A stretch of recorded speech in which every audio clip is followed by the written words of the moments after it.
Et salut! Bonsoir, nous voilà pour une nouvelle vidéo, j'espère que vous allez bien. Moi ça va super.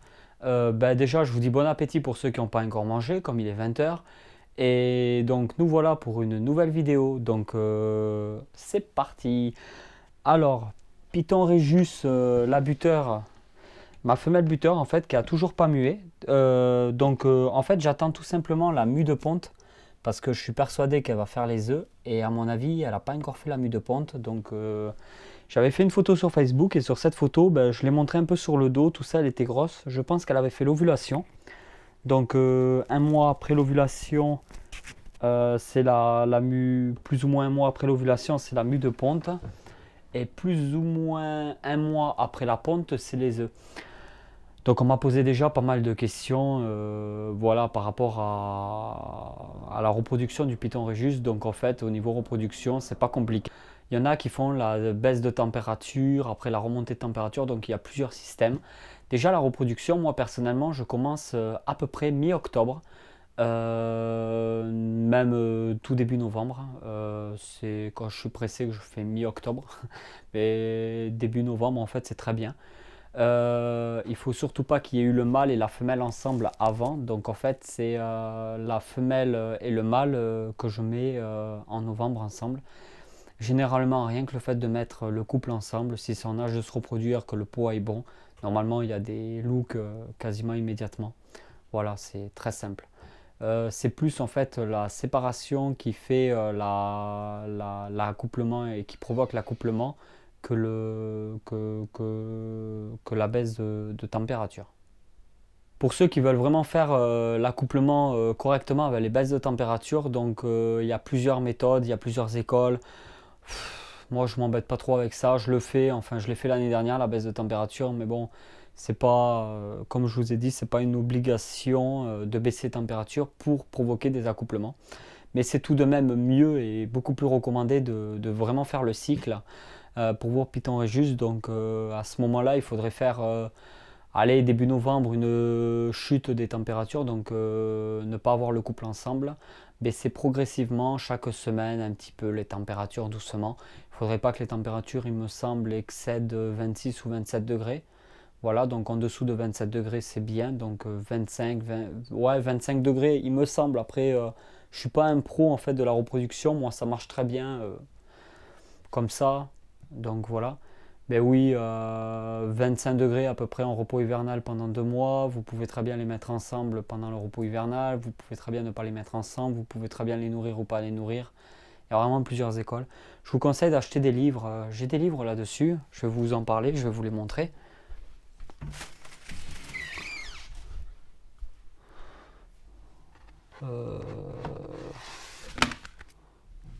Tac, tac.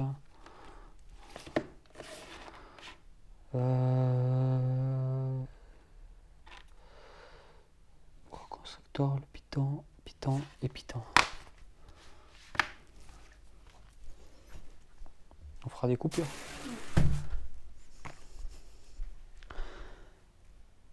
Voilà, donc là j'ai 3 livres en fait qui sont très bien. Voilà. Donc le premier que je vais vous parler c'est tout simplement Python Régus, voilà, le Python royal, le guide de Reptile Mag. Donc en fait c'est pas plus compliqué que ça. Vous avez les sous pour acheter un Python royal, vous avez les sous pour mettre 10 € dans ce livre là. Franchement faites-le, hein, c'est 10 €, c'est rien du tout. À partir du moment que vous me sortez, je n'ai pas l'argent pour payer le livre, c'est uniquement que vous n'avez pas du tout l'argent pour pouvoir vous occuper de vos animaux. C'est le minimum que je recommande. Il y a des livres beaucoup mieux que ça. C'est vraiment le minimum que je conseille. Ça vaut que 10 €, sans déconner, 9,99 € le livre. Et il y a vraiment toutes les informations de base. Normalement, rien qu'avec ce livre, vous avez déjà plus ou moins une bonne idée pour l'élevage du Python Régus et pour la reproduction. Voilà, donc c'est un livre qui explique un peu, voilà, il y a un peu tout, il y a des photos, c'est des pages glacées, c'est très bien, donc il parle du nourrissage, il parle, voilà, des reproductions, des accouplements, il parle de tout.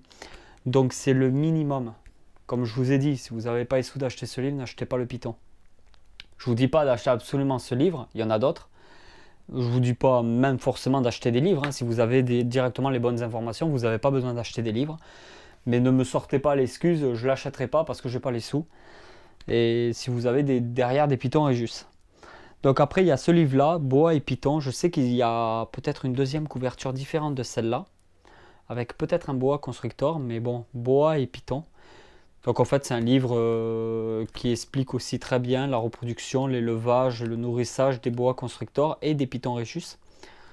Voilà, très très bon livre. Celui-là, par contre, il est à 13,75 €. C'est De Vesci, donc Terrario, de Massimo Milefanti. Donc c'est De Vesci qui fait ça. Moi, personnellement, je vous conseille quand même en priorité le Reptile Mag. Ensuite, sinon, il y a le guide Terrario de Artemis. En fait, c'est un livre que ma petite chérie m'avait fait cadeau une fois. Et ben, il est super. J'en avais pas entendu parler, je connaissais pas. Ben, en fait, il est vraiment pas mal. Donc là, pareil, hein, on parle plus ou moins de tout ce qu'il y a à savoir sur le Python Régis. C'est un livre très complet. Voilà, ça parle même un peu de génétique pour ceux qui aiment la génétique.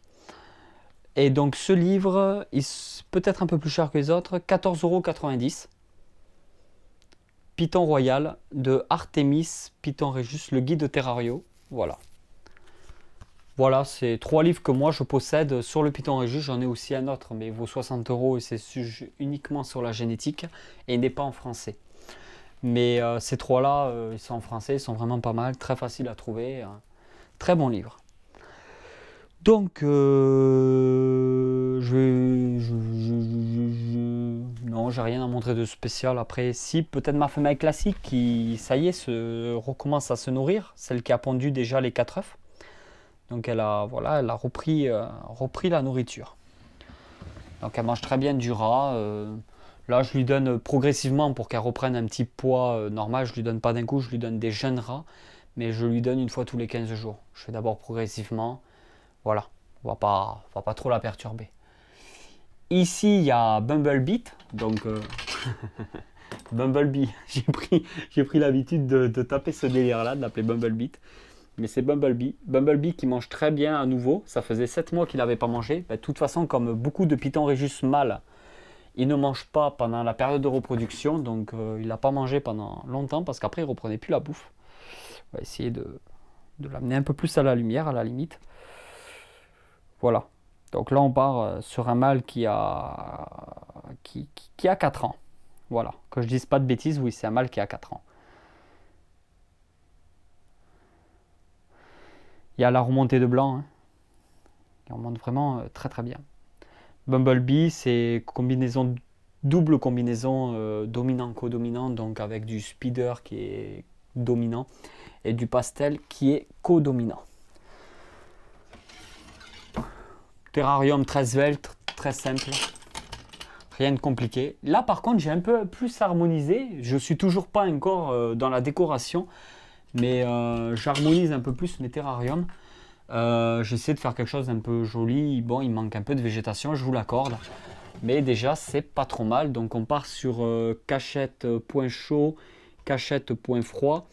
Je remercie Fredo, donc mon copain Fredo, Frédéric Coulot, qui vraiment... t'es super, t'es un chef, donc un gentil chef, hein, parce qu'il y a des chefs c'est des connards, mais toi t'es un gentil chef. En fait, Fredo, voilà, il m'a fait cadeau de quelques branches de vigne séchées, donc j'ai un peu épuré, j'ai un peu fait du nettoyage, enlevé des écorces, il y avait un peu de terre, j'ai nettoyé tout ça. Je trouve qu'il y a un très beau rendu, c'est très joli de mettre ça dans un terrarium. Voilà, j'ai dû désinfecter la branche, désinfecter la branche, désinfecter la branche. Voilà. Après, simple, point chaud, point froid. Ah oui, les pierres. Putain, là, en culette, il va falloir montrer ces pierres. Donc, en fait, hop, j'en prends quelques-unes. Je sais pas si vous allez bien voir. C'est tout simplement un genre de granit. Après, je m'y connais pas en pierre précieuse, voilà. C'est entre le diamant et le saphir ou le rubis. Je déconne. Bon, en fait, c'est des pierres c'est des pierres de l'Ariège. Voilà. Et elles sont blanches. Elles sont toutes blanches, comme vous pouvez le voir. Hein. Bon, elles sont un peu tachetées, il faut que je les lave, mais elles sont toutes blanches. Et en fait, ces pierres, ben, je m'en sers maintenant dans les terrariums en décoration. Je trouve que ça a un petit rendu très sympathique avec ces pierres. Voilà. Donc maintenant, petite pierre blanche. Alors pour les pierres blanches, je remercie mon copain Max. Et quand tu reviens chez moi, si on ne s'est pas déjà vu d'ici là, tu as intérêt, déjà n'oublie pas ta Python Régis. Et tu as intérêt à me ramener encore des pierres blanches parce que j'ai envie d'en mettre partout maintenant. Je suis fanatique de tes pierres. Voilà, merci Max. Donc là encore une branche de notre ami Fredo. Fredo, c'est tout simplement la personne avec qui j'avais fait une vidéo qui a une grosse installation et beaucoup, surtout de Python Régis. Il y a aussi d'autres espèces très sympas chez lui. Voilà, donc là c'est la branche, voilà, branche de vigne, toujours pareil, cachette, point chaud, point froid.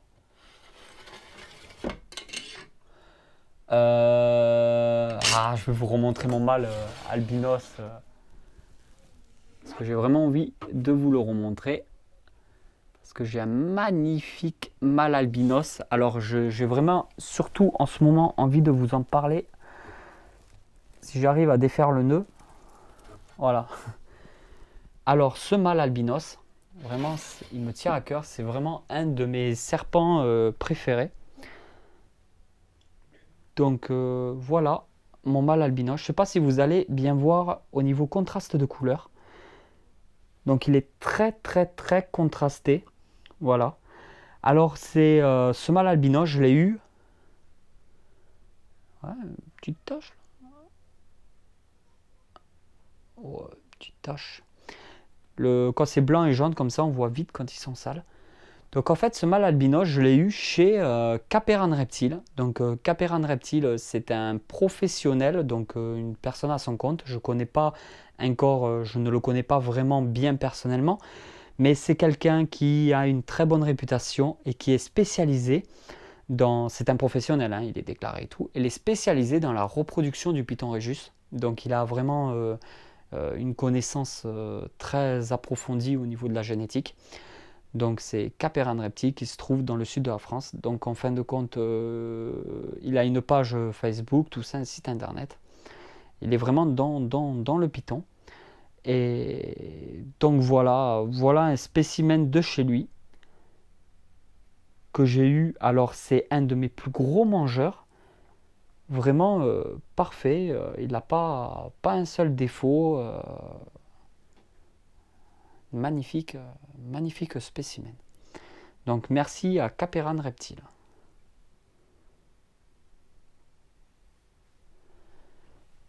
Merde, c'est fermé. Allez hop. Retourne dans ton terrarium. Donc c'est un mâle qui a 1 an à tout casser. Ou vraiment pas loin d'avoir 1 an. Et qui fait à peu près 700 grammes, il me semble, 600-700 grammes. Donc c'est très bien. On va passer à Big Mac. Donc en fait c'est une petite vidéo un peu n'importe quoi. Je vous montre un peu tout. J'ai envie de vous montrer. Dans le petit Big Mac qui est dans son terrier. Bonjour Big Mac. Alors bien sûr, dans 1 ou 2 mois, si ce n'est pas déjà fait le temps que vous recevez cette vidéo, je vais vraiment investir dans une Sunray, donc d'Exoterra. C'est vraiment la lumière top qui est actuellement sur le marché. Voilà. Et cette lumière, je vais vraiment vous faire une vidéo là-dessus parce que c'est très important pour moi de vous la présenter. Et en fait, il va être équipé de cette lumière dans le nouveau terrarium qui se trouve ici pour lui. Voilà. Il va pas tarder à rentrer dedans. Parce que là, pour l'instant, Big Mac a 3 mois. En fait, il sera plus grand d'ici la vidéo. Mais moi, quand je le filme là, il a 3 mois. Pas tout à fait 3 mois en fait. Il a 2 mois et 3 semaines. Et il fait actuellement 41 cm pour 220 grammes. Donc en fait, il a une croissance plus que rapide. Et vous allez le voir que même avec une croissance rapide, je veux dire, il n'est pas sur en culette. Alors toi, tu te barres pas dans la chambre à chanter ta Marseillaise de Grillon. Vous allez voir qu'en fait, je les nourris très bien. Ouais, il m'a devancé. Je vais essayer de le faire venir pour pouvoir le manipuler et vous montrer ça.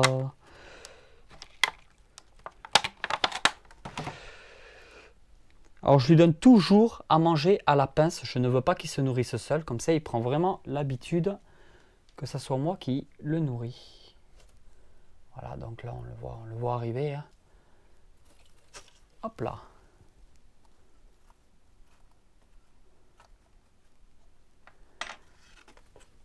Alors là, forcément, il a marché dans la terre.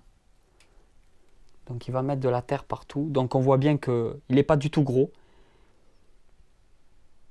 Voilà, il est très bien ligné. Par contre, bon, bah forcément, il me met de la terre partout. Hop là.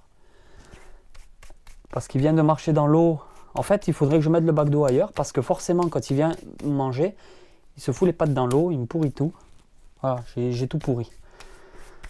Voilà. Toujours, hein, gel hydroalcoolique. D'ailleurs, je vais m'en remettre maintenant que je suis bien pourri. Le gel hydroalcoolique ne lave pas les mains. Donc c'est bien. Oh, pardon, je me suis accroché dans le fil.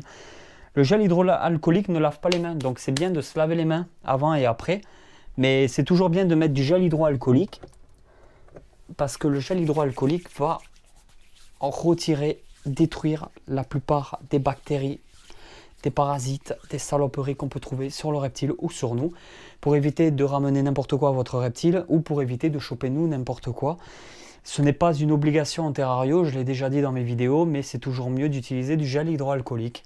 Donc moi, même si ce n'est pas une obligation, je le conseille.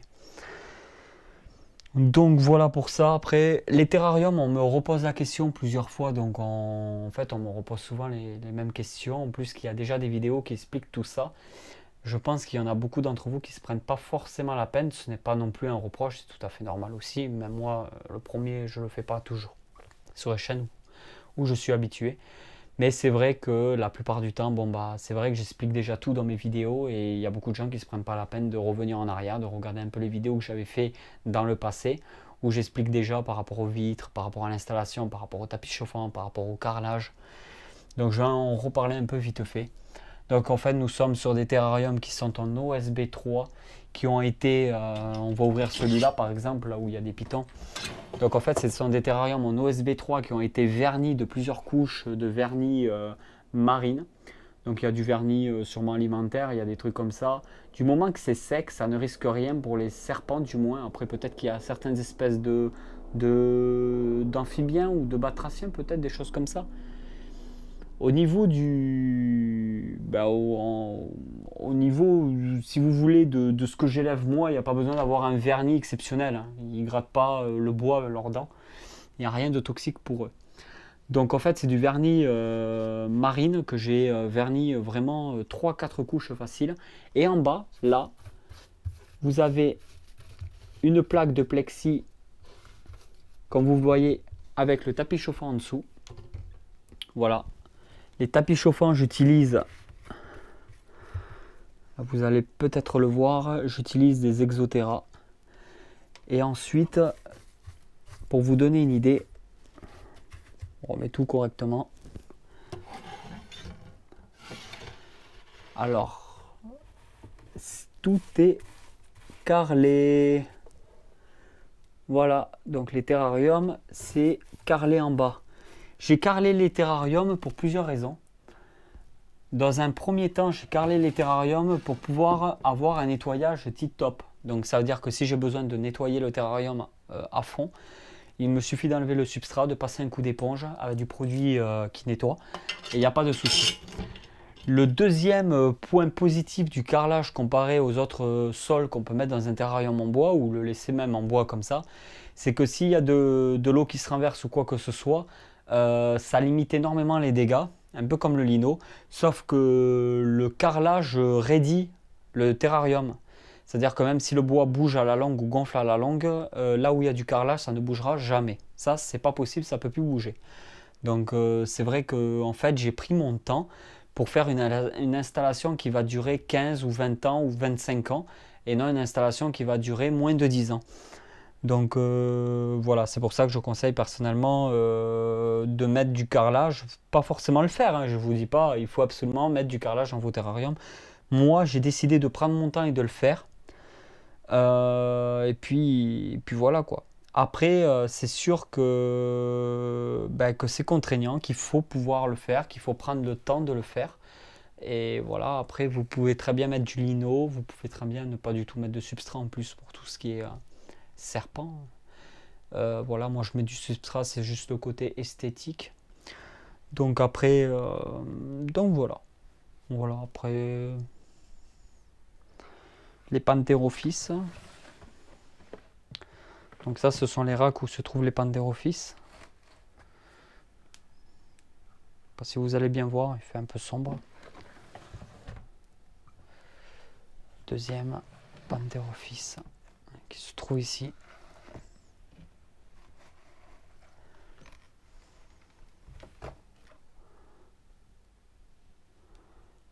Voilà.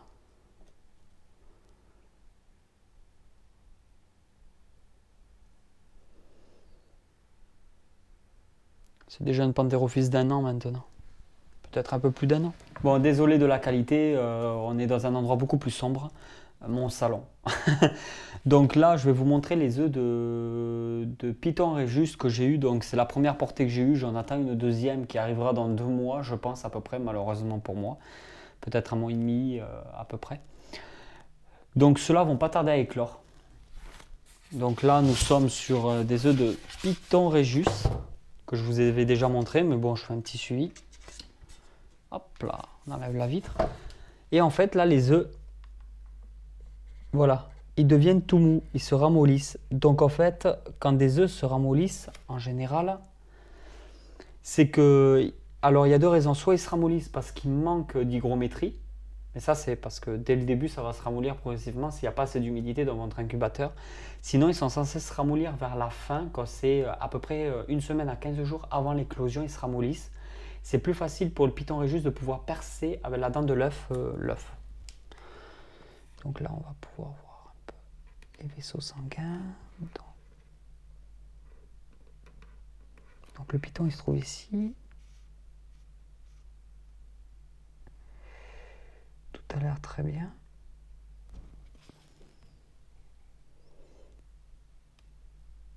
On le voit bouger dedans, celui-là. Voilà. Bon, après, je sais pas si vous allez bien voir, mais c'est vrai qu'on en voyait un où le serpent n'aimait pas trop la lumière, donc il a un petit peu bougé dans l'œuf. Voilà, ce qui est tout à fait normal. Pour l'instant, tout se passe très bien. Que ça continue comme ça. Bon, là, il n'y a plus de raison. Normalement, ça va fonctionner. Les températures sont tip-top. Donc voilà, c'est un incubateur, comme je vous l'ai dit. Hein, c'est un incubateur vraiment très simple, qui coûte vraiment pas cher, mais qui fonctionne vraiment très bien. Donc voilà, je précise aussi, je préviens aussi sur cette vidéo, je l'ai déjà fait sur Facebook, mais je le fais sur la chaîne parce que je sais que beaucoup de gens ne me suivent pas sur Facebook, mais me suivent sur la chaîne YouTube. Je serai à la Bourse de Nîmes, donc c'est le dernier week-end de septembre, c'est le samedi, le dimanche. Moi, j'y serai que le samedi, donc normalement la journée, peut-être pas à la fin de l'après-midi non plus, mais au moins la journée. Donc du matin à l'ouverture jusqu'en milieu d'après-midi, je serai à la Bourse de Nîmes avec 2 amis à moi. Donc normalement, il y aurait Thomas de la chaîne Tom Reptile ainsi que Max, donc, que vous connaissez déjà, que vous avez déjà vu plusieurs fois dans mes vidéos. Donc je serai à la Bourse de Nîmes, voilà, le samedi matin à l'ouverture et du coup samedi pour la journée. N'hésitez pas à venir me voir, que j'apprenne pas après sur Facebook. Oui, je t'ai vu, mais j'ai pas osé venir te voir. N'hésitez pas, vous me connaissez maintenant. Moi, je vous connais pas, mais vous me connaissez. Donc, c'est vrai que n'hésitez pas à venir me voir. Voilà, tu dis, ah, Fred et tout, tu m'attrapes par l'épaule et puis tu viens voir. Et voilà, n'hésitez pas à venir me voir. Et on pourra parler, ça fera toujours plaisir. On fera des photos que je posterai après sur Facebook. On va essayer de faire un truc assez pas mal. Je sais pas si ça se dit, c'est pas grave. Bon, bref, je vous dis à bientôt pour une nouvelle vidéo. Continuez à passer une très bonne soirée. Merci de continuer à me suivre et à bientôt pour une nouvelle vidéo. Allez, ciao, ciao!